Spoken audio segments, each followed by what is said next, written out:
It's right down there. There's a little button on it. Just slide it up.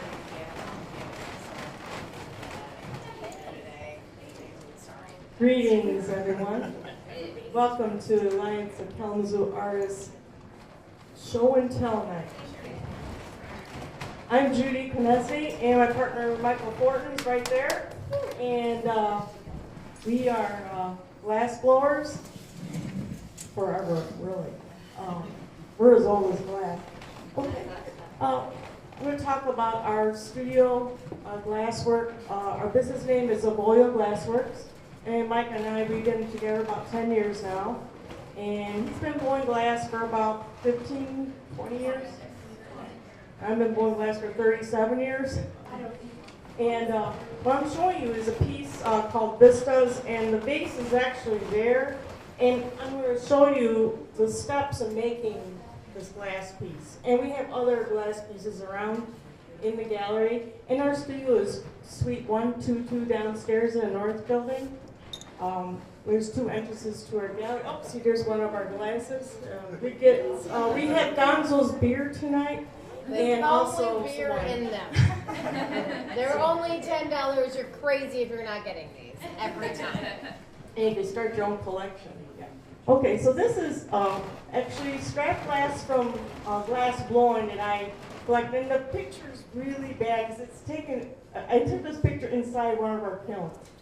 And we do our glass blowing at home now. We used to do it here, and we are going to do some glass work at Glass Art Kalamazoo downstairs in Suite 100. But for the last 2 years, we've been working on our home studio. Next.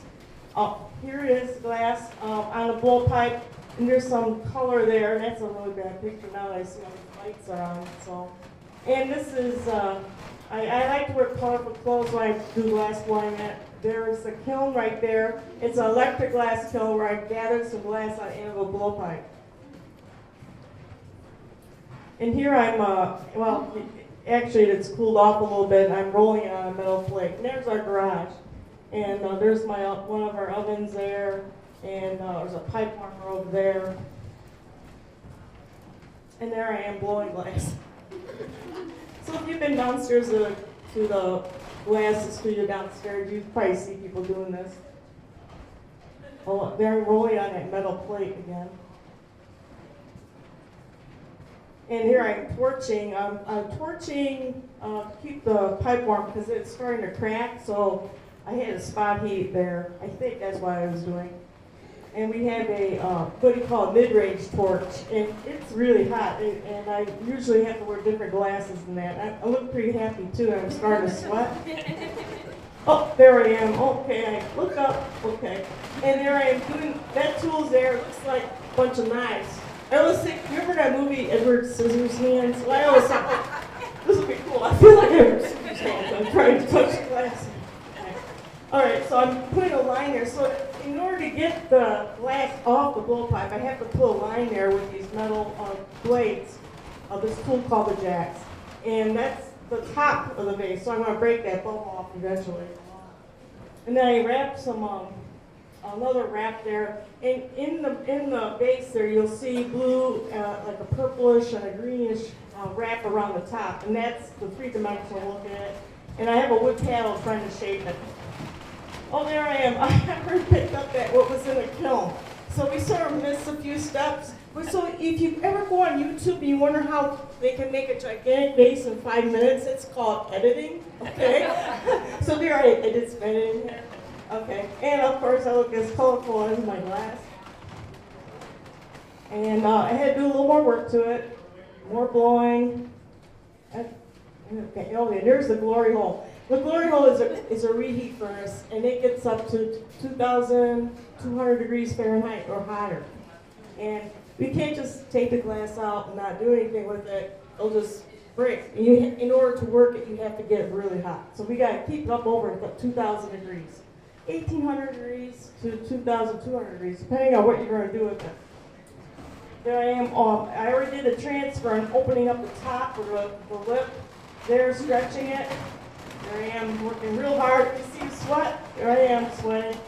And here I am straightening out the top. Sometimes I like the top to be curvy, or we have tools that look like a paddle or a spatula. I'm opening it up, and here's a close-up of it. It really looks good when it's big, but it's only that big. It's on that lighted pedestal right there. And I have another vase back there called Seascape, which is a much bigger piece. And I do have some pieces in the gallery, a reflections gallery downstairs at Glasswerks Kalamazoo, and in our gallery here in Suite 122. And now, Mike, would you like to talk now? Sure. He's my partner, Michael Fortin. Hi, how y'all doing? My name is Michael Ford. I'm a glass blower as well. I've been blowing glass for about, can everybody hear me? If I just speak? Okay. I've been working for about 20 years, like Judy said, in glass blowing. I started as a lamp worker, working at a torch, doing the smaller things, beads and buttons and little perfume bottles. Nowadays, we do a lot of decorative work, which Judy showed the vase and that. We also do some functional work. And here I'm working on a beer stein. There's an example of one on the table here in the center, if you've had a chance to see it. We do mugs for Gonzo's here in town, as well as Final Gravity Brewing Company over in Decatur. And so here we have a couple that came in and they were making mugs for their wedding. So they came into our studio and were making mugs. We let us pick their colors while they were there. Actually, we talked a little bit beforehand, but came in to watch us make the mugs for their wedding. So we'll kind of go through the process. And so you've seen some of the gathering and things like that to make that mug. This mug has a dark ruby and a light ruby striping that was made by picking up long canes like the size of pencils on the bubble and twisted. And so you can see the two shades of pink swirled, a little bit of glass on the bottom for a foot. And I'm using, actually that one had a foot very similar to the mug that's here. I call it a floral foot, or some people call them a dinosaur foot, or an elephant foot, or a dragon's foot, where I'm using a butter knife to cut in ridges into that soft glass. I'm using the wood paddle. You've seen Judy using it in hers. The glass is hot. She mentioned it's near 2,000 degrees when we're working. They caught the paddle on fire. If you can imagine that. Here I'm using the back of the tweezers to kind of press in a little dimple. It's called a kick. It kind of makes it so the cup sits nice and flat, so that it has like a little cup to it on the bottom, so it's not flat. There's a little area there. Working at the glory hole, Judy mentioned there, working here. Again, we have to keep that glass hot. If it falls below about 1,000 degrees, it's going to crack and break and fall on the floor. And so we have to always continually keep it hot while we're working, so we're always up and down and back and forth from that glory hole in the reading furnace. Here I'm getting ready to trim the lip. Anytime we want something nice and straight, we have to use the shears to kind of trim the lip. Also sometimes the jacks, the Edward Scissorhand tools, leave a little bit of a metal debris along the edge, so we need to clean that up. So I'm heating up just the lip, I'm picking it out with tweezers, and I was cutting it. Here I've got the handle on the mug, and I'm putting a little dollop where there's the thumb rest on the top, or the saddle, to make it a little more comfortable to hold on to. Kind of the finished mug and the happy customer. This is the mug here that we made for Ann. I gotta remember his name now. Tom, yep. And there's the mug that we made for Tom that's like a metallic blue and kind of an amber color. It's tough to see in some of the photos. This is the mug that's here, as well as one that's similar to it that went to Final Gravity, the brewing company in Decatur that we did those for. We did these there looking for a birthday mug. Typically we try to make them right around a pint. The mug that's here is probably closer to about 23 or 24 ounces. And so they wanted like a special birthday mug for people who came into the brewery.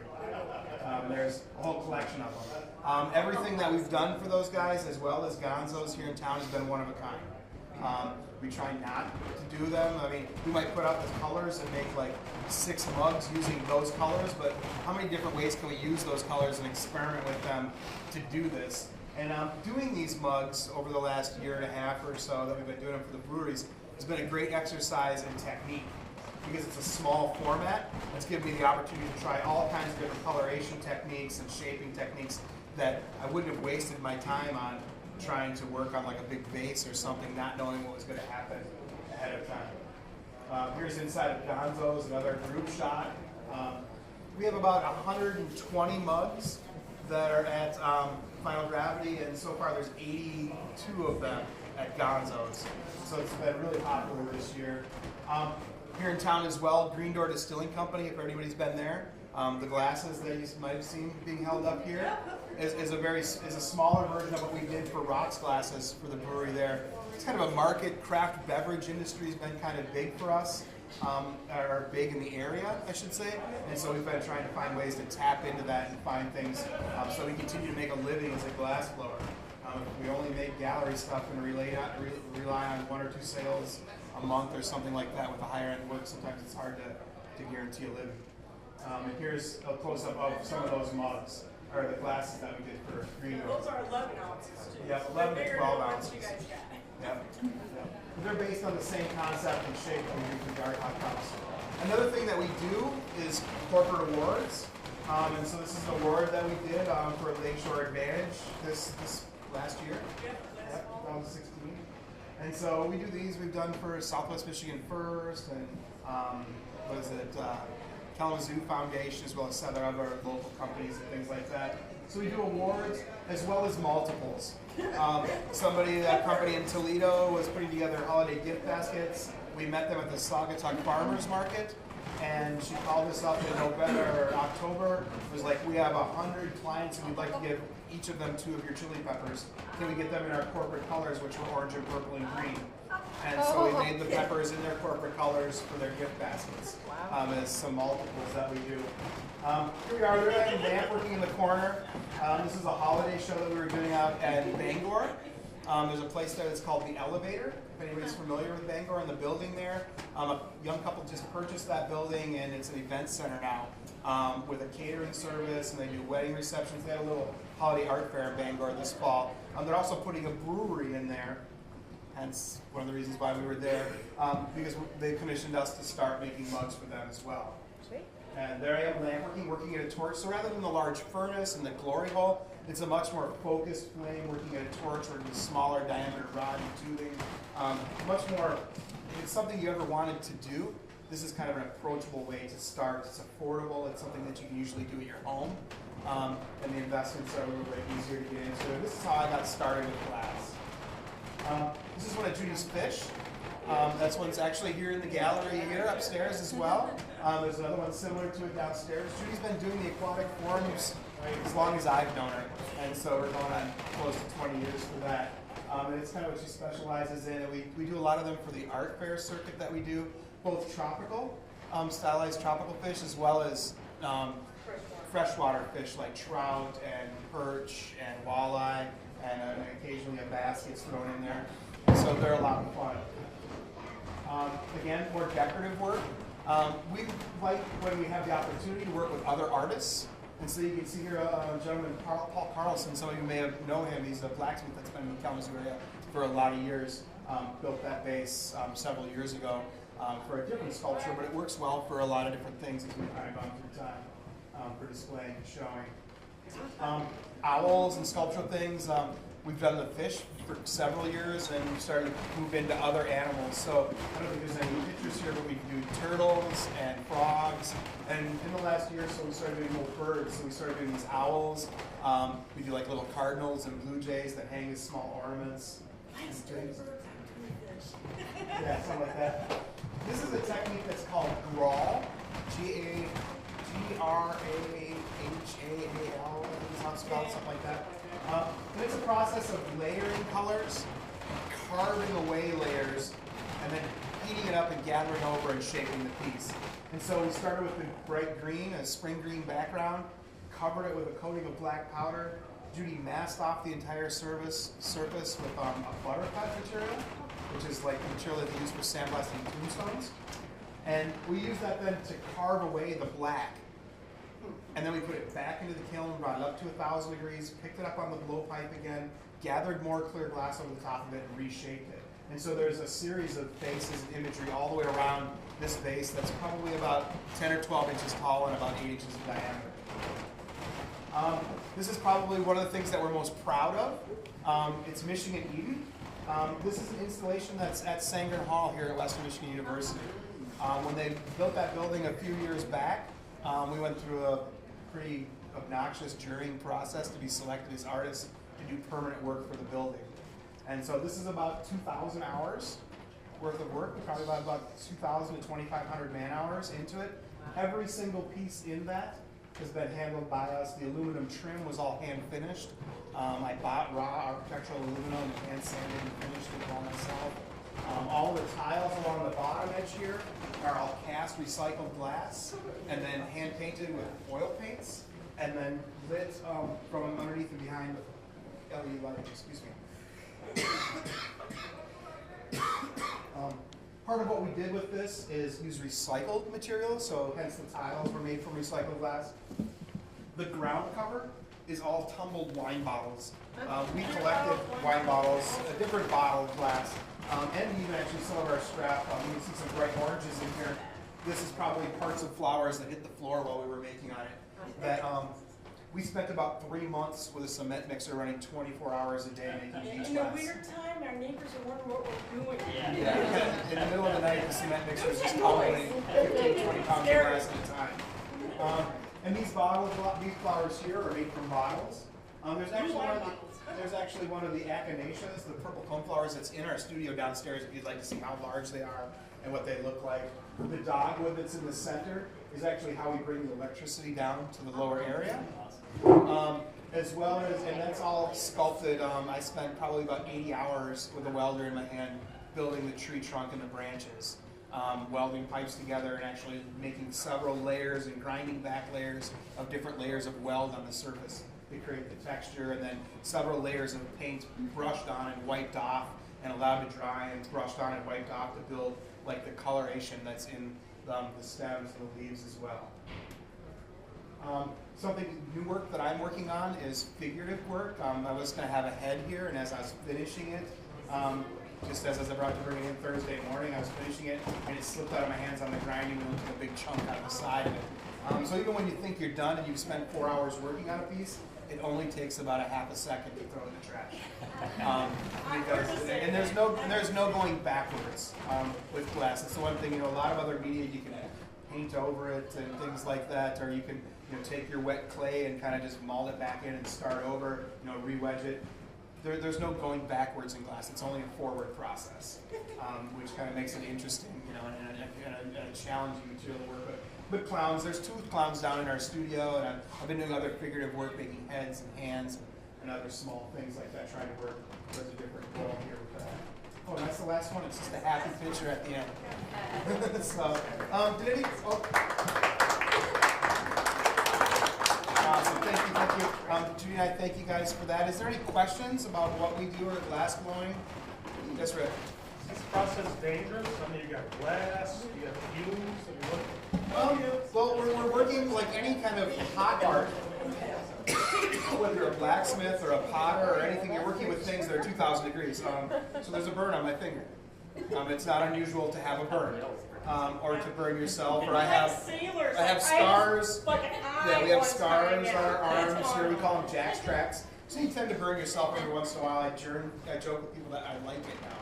It's happened so many times. We slap the glass, right? There's a little flushing on your brow, and your heart jumps up for about 10,000th of a second. It's exciting. It's all downhill from there. As far as other dangers, as far as fumes and stuff, we're working with combustion. So there's obviously carbon monoxide, stuff like that. We buy our glass in what's called cullet, and so it's already made into glass when we melt it. And so now we're not dealing with any of the raw silica or the heavy metals that go into making any of the glass. Once it's put into glass, those raw heavy metals are fairly inert. We don't have much worry about that. I do have a 2,500 CFM agricultural, 24-inch agricultural ventilator in our studio to keep air moving, so that we have a constant recycle of air in the space, though, because there are certain things. But you learn safe working practices, and you abide by them just like anything else.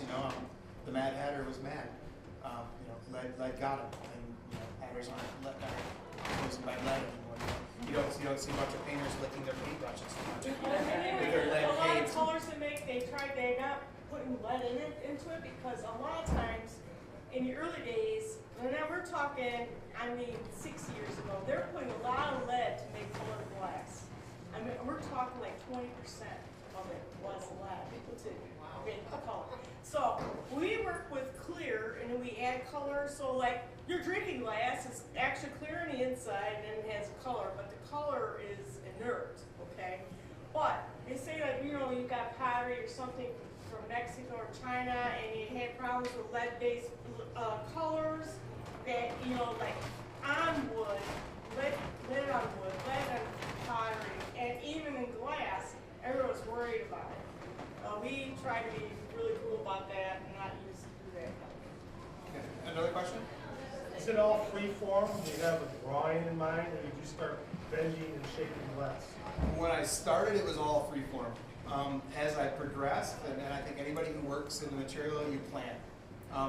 It's a challenging material. It's very time sensitive because it's hot, and so you only get one chance. You can't go backwards, and so you have to think the process through.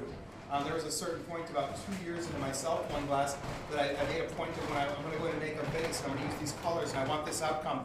What are the 12 or 20 basic steps to get there from point A to point B? And make little sketches of them so that when I sat down, I knew what I was doing. And it's often a teamwork kind of job. We can't make mugs by ourselves. It's almost impossible to bring that handle and that decorative work to it while it's all hot working alone. So you have to work in a team environment. If you can't communicate the process and what you want to do, it's very difficult to move forward. So you have to have a plan. Does that sound a good answer? All right, cool. We ready for the next artist? Yep, I think we ate up our 10 minutes. So thank you very much. And again, AKA, buy everybody's artwork, visit everybody's studio. Stop in and visit us tomorrow if there's something you'd like to see again. And we have questions here. Fill out. Anybody wants to